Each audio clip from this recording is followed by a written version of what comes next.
Bonjour à tous. Dans la précédente vidéo, nous avons vu que la factorisation, c'est un exercice délicat, un exercice pas facile, qui a ses pièges, qui a ses impasses. Et la question qui se pose naturellement, c'est maintenant comment faire pour éviter de tomber dans ces pièges, comment éviter ces différentes difficultés qui peuvent se présenter à nous quand on fait une factorisation. Et bien là, malheureusement, la seule réponse que j'ai à vous apporter, c'est qu'il n'y a pas de secret, il n'y a pas de recette miracle qui permet d'éviter à tous les coups ces pièges. Ce qu'il faut, c'est de l'expérience, c'est de l'habitude. Plus vous ferez d'exemples, plus vous rencontrerez dans votre vie de développement et de factorisation, plus vous saurez reconnaître les cas de figure, les différentes cas de figure qui peuvent se présenter et qui feront que vous savez, vous avez une idée, selon l'exemple dans lequel vous êtes, de la façon dont il faut le factoriser.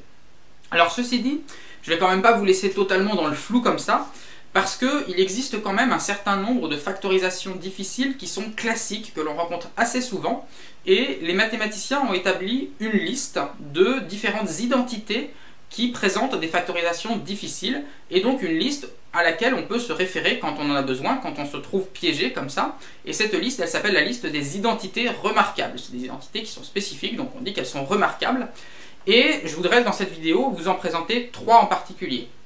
La première des identités remarquables, c'est l'identité qui correspond à la forme factorisée suivante, a plus b multiplié par a plus b. Qu'est-ce qui se passe quand on développe ça? Eh bien on a tout d'abord a fois a, donc ça on va pouvoir l'écrire directement, a fois a. On a aussi b fois b, ça aussi on va l'écrire directement, je vais l'écrire ici parce qu'ensuite je vais écrire quelque chose entre les deux. Et maintenant, qu'est-ce qui se passe si on multiplie par exemple a fois b? Eh bien a fois b, on peut l'obtenir de deux façons différentes. On peut multiplier a dans cette parenthèse fois b dans cette parenthèse, et b dans cette parenthèse et a dans cette parenthèse. Autrement dit, le produit a fois b, il y a deux façons différentes de l'obtenir. Ici, je pourrais écrire plus a fois b plus a fois b. Seulement, comme on additionne deux fois le même nombre, eh bien, ça fait quoi a fois b plus a fois b? Eh bien, ça fait 2 fois a fois b. Donc là, j'écris tout simplement plus 2ab. Et c'est de là que vient toute la difficulté de cette factorisation. Vous voyez que si on a cette forme-là directement sans savoir d'où elle vient, eh bien ce 2ab il pose problème parce que pour être capable de le refactoriser, il faut deviner que ce 2ab il s'écrit sous la forme a plus b fois a plus b. Donc voilà cette première identité remarquable que l'on rencontre. Cette identité remarquable, souvent on l'écrit sous une forme un peu plus concise parce que a plus b fois a plus b, c'est le produit de deux fois le même nombre, donc ça peut s'écrire tout simplement a plus b au carré. Et de la même façon, ici, a fois a, c'est juste a carré, plus 2ab, plus b au carré. Donc voici notre première identité remarquable, donc une des identités que l'on rencontre très souvent en mathématiques. Et d'ailleurs, dès la prochaine vidéo, on fera un exemple dans lequel on utilise précisément cette identité-là. La deuxième identité remarquable, c'est presque la même, sauf qu'on va remplacer a plus b par a moins b.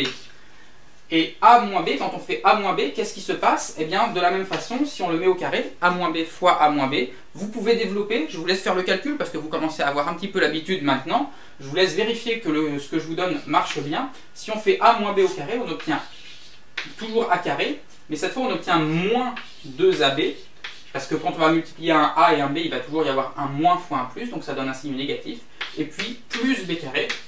Pourquoi plus b carré? Parce que quand on développe, vous voyez qu'on a moins b fois moins b. Et quand on va faire moins b fois moins b, ça va donner moins par moins plus. Donc voici notre deuxième identité remarquable. Et la troisième que je voulais vous présenter dans cette vidéo, c'est une qu'on a déjà vue dans la vidéo précédente.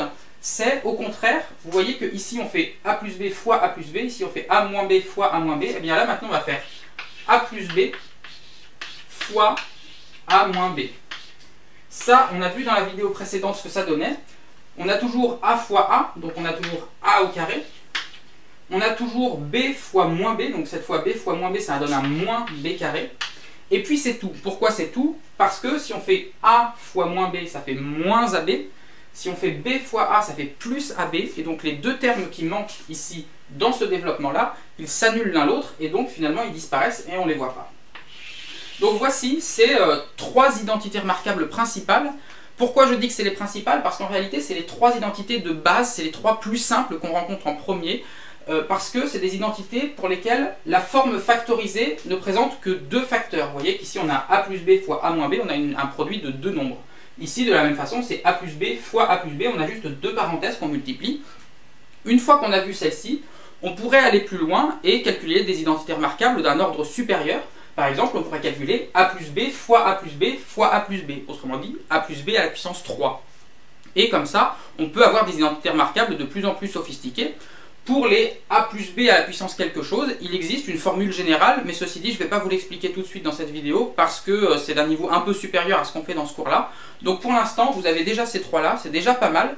Ces trois identités remarquables, elles se réutilisent très souvent, elles apparaissent très souvent en mathématiques, donc c'est utile de les connaître, c'est utile de savoir qu'elles existent, parce que si vous vous trouvez un jour dans une configuration où vous avez une de ces types de formes développées, eh bien vous savez que vous pouvez les factoriser.